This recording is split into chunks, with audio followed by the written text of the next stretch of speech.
Hello dear student, how are you? I hope all of you are good and all of you are doing great. मैं विक्की कुमार बहादुर आप सभी का स्वागत करता हूं आपके अपनी YouTube channel Rahul commerce academy में। आज 17 दिसंबर 2023 है। अभी अभी झारखंड एकेडमिक काउंसिल जेक बोर्ड ने क्लास 10th और 12th का जो एग्जाम 2024 में 6 फरवरी से होने वाला है, उस एग्जाम से रिलेटेड कई सारे इंपॉर्टेंट नोटिफिकेशन और अपडेट रिलीज किया है। जी हां, अगर आप क्लास 10th और क्लास 12th के स्टूडेंट हैं और आप लोगों का एग्जाम 2024 में 6 फरवरी से होने वाला है, उस एग्जाम से रिलेटेड झारखंड एकेडमिक काउंसिल ने कई सारे इंपॉर्टेंट अपडेट रिलीज किया है। जैसे आप लोगों का पहला जो एग्जाम रूटीन आया था, उसमें जो आप लोगों का एग्जाम का टाइमिंग था, उस टाइमिंग को अब बदल दिया गया है। बहुत बड़ी न्यूज है, आप लोगों का जो एग्जाम का टाइमिंग था, उस टाइमिंग को अब बदल दिया गया है। दूसरा ब्रेकिंग न्यूज है कि आप लोगों का झारखंड एकेडमिक काउंसिल ने साफ कर दिया है कि एग्जाम पैटर्न जो है वो किस तरीके से होगा और किस तरीके से आप लोगों को जो है एग्जाम देना है। साथ ही साथ आपका एग्जाम क्वेश्चन पेपर के बारे में भी उन्होंने बता दिया है कि क्वेश्चन पेपर किस तरीके से सेट होगा, एमसीक्यू किस तरीके का होगा, ऑब्जेक्टिव, सब्जेक्टिव में शॉर्ट टाइप, लॉन्ग टर्म किस टाइप के क्वेश्चन होंगे। और साथ ही साथ मोस्ट इंपॉर्टेंट चीज, उन्होंने क्वेश्चन पेपर का भी मॉड्यूल बता दिया है कि आप लोग जो ऑब्जेक्टिव क्वेश्चन बनाओगे उसके लिए अलग से ओएमआर सीट नहीं मिलेगा। अब अगर अलग से ओएमआर सीट नहीं मिलेगा, इसका मतलब है एक ही आप लोग को, आप बोल सकते हो बुकलेट या बोल सकते हो एक ही आपको आंसर सीट मिलेगा। वो आंसर सीट कितने पेज का होगा, किस तरीके से आपको ऑब्जेक्टिव को फिल करना है। ऑब्जेक्टिव के लिए बहुत इंपॉर्टेंट अपडेट आया है कि जिस तरीके से काउंसिल ने आप लोगों को ऑब्जेक्टिव के बारे में बताया है, आप लोगों को ऑब्जेक्टिव उसी टाइप का लिखना है। अगर आप उस पैटर्न में नहीं लिखते हो तो आप अगर ऑब्जेक्टिव में अगर आप सही भी बनाओगे तो भी आपका वो मार्क्स जो है वो कैलकुलेट नहीं होगा। इसलिए हर एक चीज डिटेल्ड में बताने वाले हैं और ये बहुत बहुत बहुत इंपॉर्टेंट है उन तमाम स्टूडेंट के जो 2024 में 6 फरवरी से अपने एग्जाम देंगे, चाहे वो इंटरमीडिएट लेवल के स्टूडेंट है या सेकेंडरी यानी 10th के स्टूडेंट है या आर्ट्स, कॉमर्स या साइंस किसी भी स्ट्रीम के स्टूडेंट है। वीडियो को शुरू से लेकर लास्ट तक देखना बेटा, क्योंकि आप लोगों के लिए बहुत बहुत बहुत इंपॉर्टेंट है ये न्यूज। अगर इसको स्किप कर दिए तो फिर बहुत बड़ा आप लोगों को नुकसान होगा, क्योंकि 10th और 12th सभी लोगों का क्वेश्चन पैटर्न सेम है और सेम तरीके का एग्जाम जो है वो सबको देना है। अब चलो न्यूज बताते हैं कि आखिरकार झारखंड एकेडमिक काउंसिल की तरफ से जो अपडेट आया है वो अपडेट क्या है। हर एक चीज एक एक चीज डिटेल में समझाएंगे, अच्छा से समझना, ठीक है। देखो यहाँ पे साफ साफ बता दे रहा है कि वार्षिकी माध्यमिक एवं इंटरमीडिएट परीक्षा 2024 के आयोजक के संबंध में आवश्यक सूचना। ध्यान से सुनना क्या बोल रहा है क्वेश्चन में। यहाँ पे देखो क्वेश्चन पे बोल रहा है विज्ञापित संख्या इतना के क्रम के एदत द्वारा वार्षिक माध्यमिक एवं इंटरमीडिएट परीक्षा 2024 में सम्मिलित होने वाले छात्र छात्राओं, उनके अभिभावकों, संबंधित विद्यालय, विश्वविद्यालय, महाविद्यालय एवं प्रधानाध्यापकों या प्राचार्यों, संबंधित पदाधिकारियों एवं सभी संबंधितों को सूचित किया जाता है कि माध्यमिक शिक्षा निदेशालय, स्कूली शिक्षा एवं साक्षरता विभाग पत्र 3184 दिनांक 29/11/2023 के माध्यम से वर्ष 2024 के वार्षिक माध्यमिक एवं इंटरमीडिएट की परीक्षा के स्वरूप में परिवर्तन किया गया है। यानी वो 29 नवंबर को जो आप लोगों का रूटीन निकला था या 29 नवंबर को जो आप लोगों का अपडेट आया था, उस अपडेट के बेस पे अब जो है आप लोगों का जो है वो फाइनली डिसीजन ले लिया गया है। अब देखो इंपॉर्टेंट डिसीजन क्या है, ध्यान से समझना। पहला बोल रहा है वर्ष 2024 की माध्यमिक एवं इंटरमीडिएट की परीक्षाएं एक ही टर्म में आयोजित की जाएगी।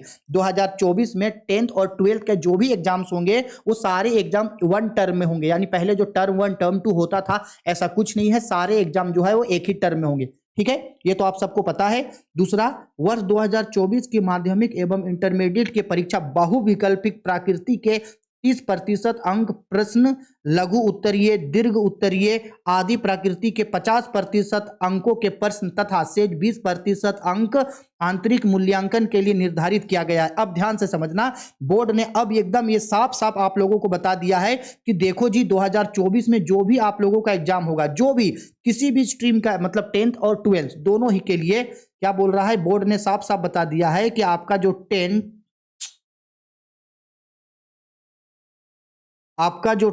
और 12th का जो भी एग्जाम होगा उसके लिए साफ साफ आप लोगों को बता दिया है कि जो आप लोगों का ऑब्जेक्टिव एग्जाम जो होगा वो 30 नंबर का होगा और आप लोगों का सब्जेक्टिव जो एग्जाम होगा वो 50 नंबर का होगा और आपको कॉलेज या स्कूल की तरफ से आपका जो प्रैक्टिकल का एग्जाम होगा वो 20 नंबर का होगा, यानी टोटल 100 नंबर। अब ये भी बता दिया है आप लोगों को कि ये जो सब्जेक्टिव जो होगा आप लोगों का 50 नंबर का, उसमें किस किस टाइप का क्वेश्चन होगा, तो उसमें वेरी शॉर्ट टाइप क्वेश्चन होगा, ठीक है। इसके बाद आपका शॉर्ट टाइप क्वेश्चन होगा और आपका लॉन्ग टाइप क्वेश्चन होगा। वेरी शॉर्ट टाइप क्वेश्चन होगा, शॉर्ट टाइप क्वेश्चन होगा और लॉन्ग टाइप क्वेश्चन आप लोगों का होगा। और टोटल ये जो नंबर ऑफ क्वेश्चन होगा, मेरे ख्याल से टोटल नंबर ऑफ क्वेश्चन जो है वो 19 रहने वाला है। टोटल नंबर ऑफ क्वेश्चन 19 रहेगा। 30 नंबर का ऑब्जेक्टिव रहेगा, 50 नंबर का सब्जेक्टिव रहेगा और सभी सब्जेक्ट में 20-20 नंबर का कॉलेज की तरफ से आप लोगों को प्रैक्टिकल मिलेगा। क्लियर है ये चीज? ठीक है। अब देखो आगे न्यू नोटिफिकेशन क्या बोल रहा है। बहुविकल्पिक प्रश्नों में, ये बहुत बहुत इंपॉर्टेंट चीज है ऑब्जेक्टिव वाला। बहुविकल्पिक प्रश्नों में 4 विकल्प ABCD होंगे, सही उत्तर के चयन हेतु दिए जाएंगे। यानी अगर ऑब्जेक्टिव में एक क्वेश्चन होगा तो एक क्वेश्चन में आपका जो है वो 4 ऑप्शन होगा ABCD। अब ध्यान से समझना क्या बोल रहा है। अंकित उत्तर को भी उत्तर पुस्तिका में लिखना आवश्यक होगा। अब इसका जो आंसर होगा, यानी एक ऑब्जेक्टिव क्वेश्चन दिया और इसका 4 ऑप्शन होगा, तो 4 ऑप्शन में ABCD में जो आपको आंसर सही लगता है उस आंसर को आपको लिखना है पेपर में, ठीक है। OMR शीट अलग से नहीं मिलेगा जिसमें आपको अलग से गोल करके फिल करना है, वैसा नहीं मिलेगा। आपको जो आंसर शीट मिलेगा उसी आंसर शीट में आपको भरना है। और किस तरीके से भरना है देखो, साफ साफ बोल रहा है। देखो सपोज कर लो, बोल रहा है कि ये प्रश्न संख्या 1 है। अब उसमें मान लो एक क्वेश्चन दिया है और उस क्वेश्चन में मान लो कि 4 ऑप्शन है। ऑप्शन ए में लिखा हुआ है ABCD, option C, option B, option C, option D, 4 option है ABCD।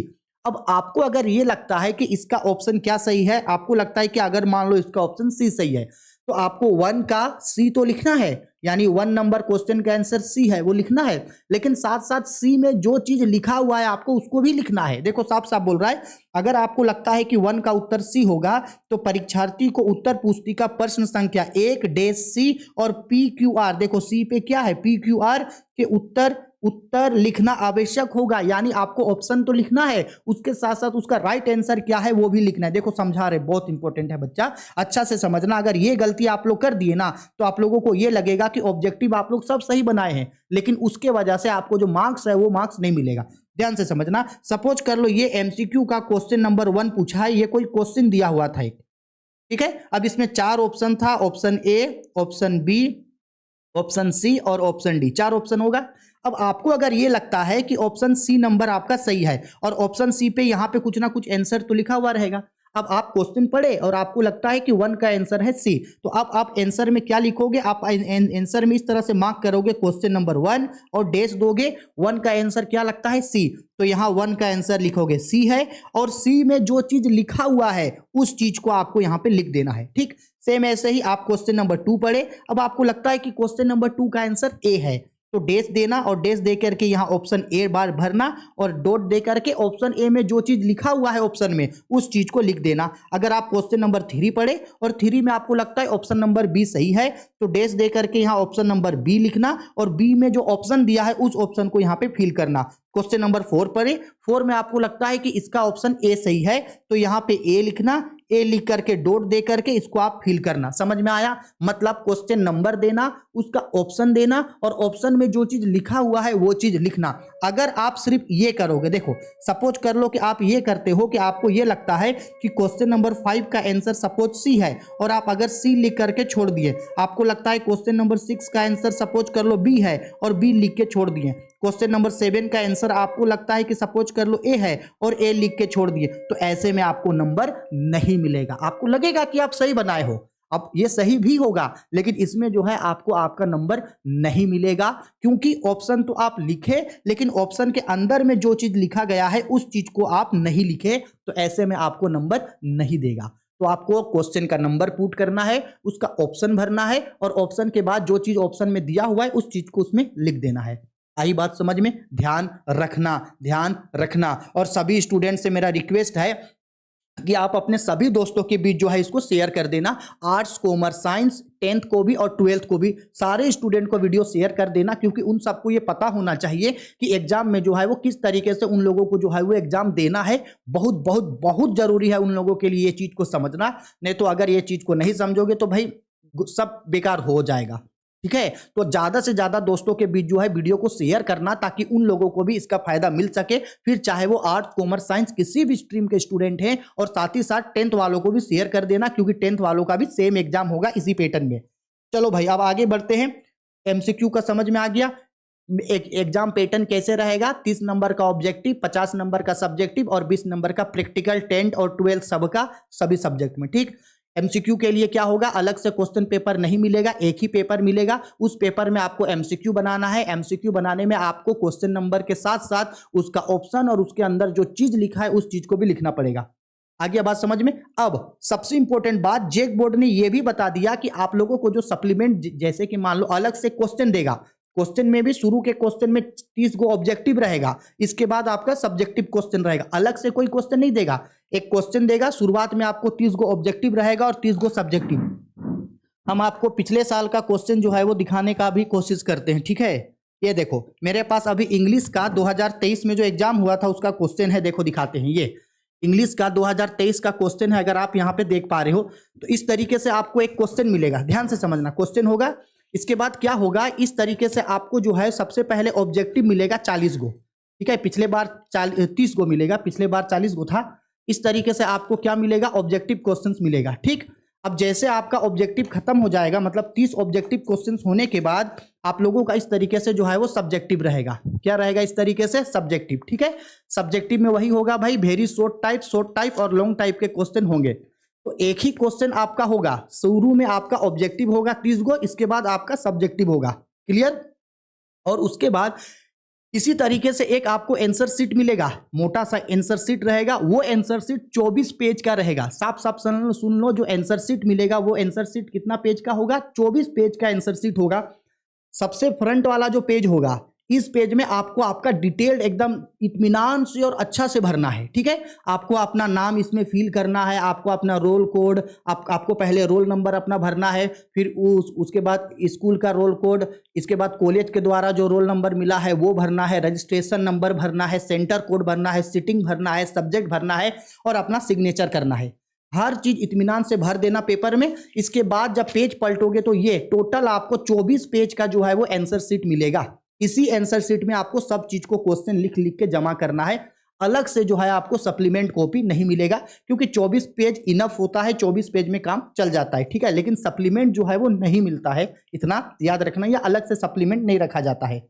ठीक है, क्वेश्चन पैटर्न समझा दिए, क्वेश्चन पेपर का भी डिजाइन बता दिए। उसके बाद जेक बोर्ड ने खुद यहाँ पे कह दिया है कि देखो भाई 24 जो है, हम 24 पेज आप लोगों को जो है वो आंसर शीट का आप लोगों को देंगे। क्लियर बात है। ठीक, अब सब चीज समझ में आ गया।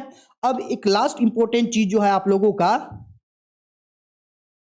देखो अब लास्ट चीज जो है आपका एग्जाम टाइमिंग को लेके ध्यान से समझना। ये पहले का एग्जाम टाइमिंग है, ठीक है, कब का, पहले का।